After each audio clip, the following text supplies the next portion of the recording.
In this video I'm going to talk about alternate modulation sources, or AMS for short. This is the best feature of the Korg Kross, and yet it's really poorly explained in the manual.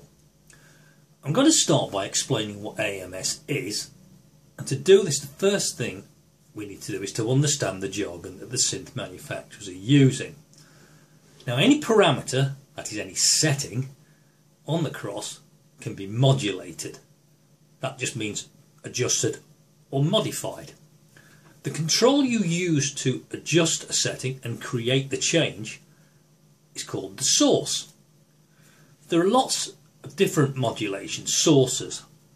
These can be anything like knobs, dials, or switches, foot pedals, mod wheel, pitch wheel, or the two switches above as well.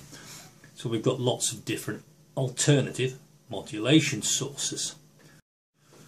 Since the Korg gives you a choice, you can adjust or modulate a parameter with a number of different sources. You therefore have alternate modulation sources, and that's all AMS is. So for example, this volume dial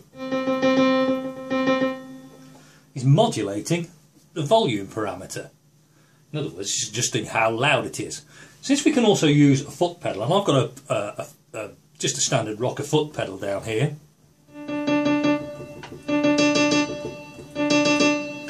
I can change the volume with that. So I've got alternate controls, alternate modulation sources, and that's all AMS is. Now, I could be using that foot pedal, but I could also be using my sustain pedal. So I've got a choice. I'm picking the right pedal, dial, or even an internal setting will actually give you lots and lots of control over a sound. That's AMS, but why would you want to use it, and where would you want to use it? Well, there are lots of different alternatives that you can actually use, and lots of places that you can use, but here's a simple example. In most cases, you'll want to bend a note using the pitch wheel.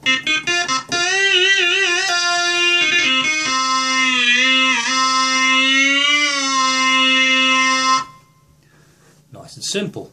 But what happens if you want to use a chord in your left hand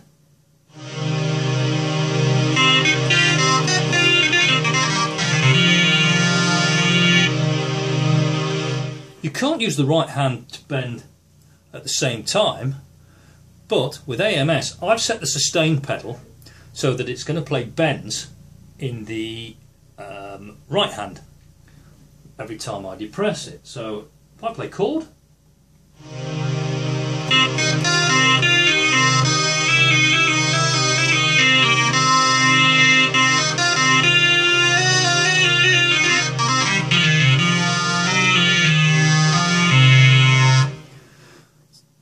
that's alternate modulation sources, because I've got the pitch wheel that I can use to bend, or the sustain pedal.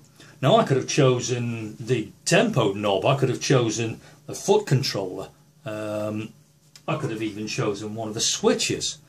So I've got alternatives, and having these alternatives means that you can change things like filter settings, LFO settings, while you're still playing. With AMS, I set the sustain pedal to be the source of my pitch bends rather than the pitch wheel. That leaves both hands free to play the notes and bend notes. But since I have alternate modulation sources, I could set the sustain pedal to control pitch bends and leave the foot control to do something else, have the pitch wheel do something else.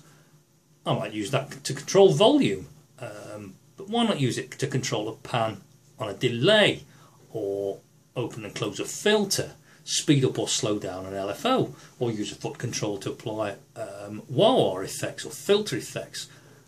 The possibilities are endless, and since we have loads of different controls that we can use any of these controls to act on and modulate various different settings on the synths.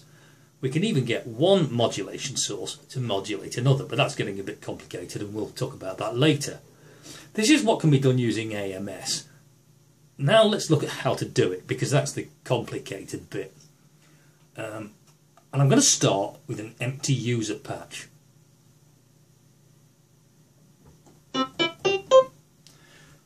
that's the initialized patch. It's very, very dull and boring. So I'm going to create something a little bit more interesting that we can start using for our experiments.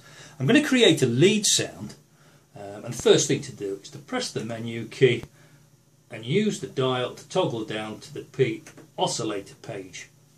Now we're using a fairly uninspiring piano sample. It's got no effect on it, and I'm going to change that to number 278 to produce a nice square wave sound. Square EXP, decent lead sound.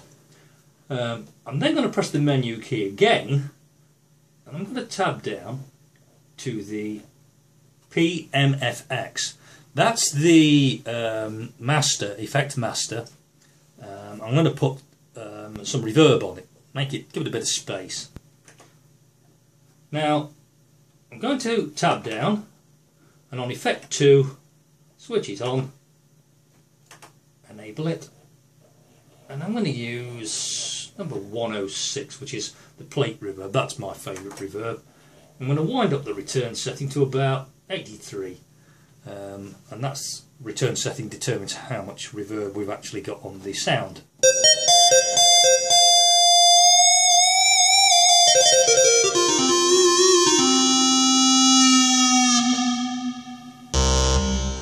And as you can also hear, that square wave actually gives a really decent thumping bass sound. So we can see some really interesting things when we start using AMS on it. The pitch wheel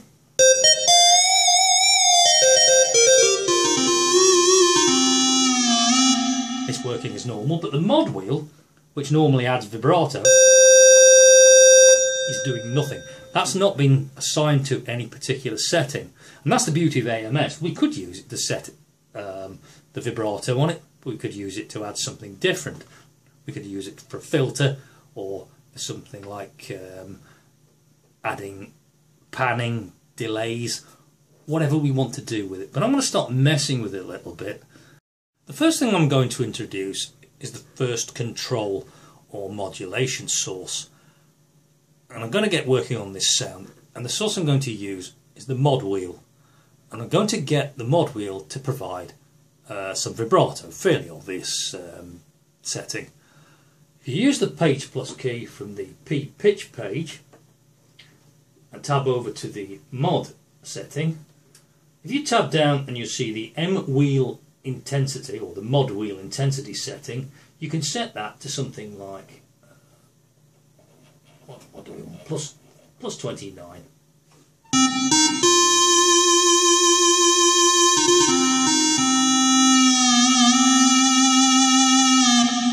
So we now have the pitch wheel and the mod wheel. Pitch wheel provides pitch bend. The mod wheel is providing a little bit of vibrato. So we've got a slightly more interesting sound. Now I could go below the mod wheel to the AMS setting and set that to sustain pedal or damper. That's the one I'm looking for, which is the same thing. And I'm going to wind that right up to plus 12. If I hit the damper,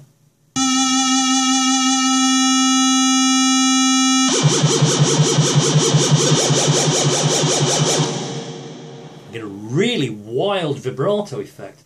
I could set that to 30.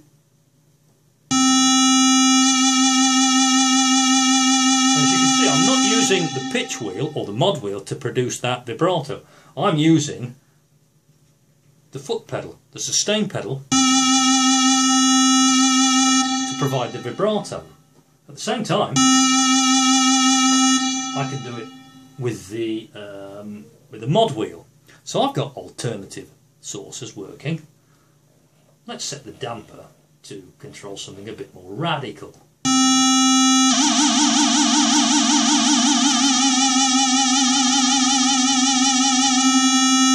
That's a 0.095 setting.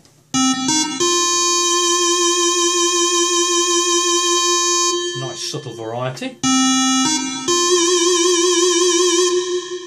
Deeper damper setting, and that gives us some really clever things that we can do to add effects at the same time. So I could play.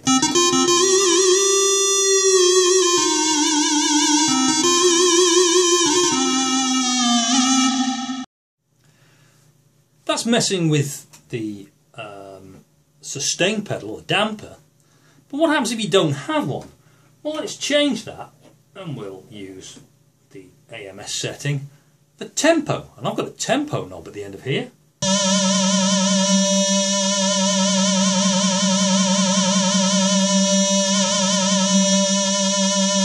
And I'm using that as the source of modulation. So I've got all these alternatives.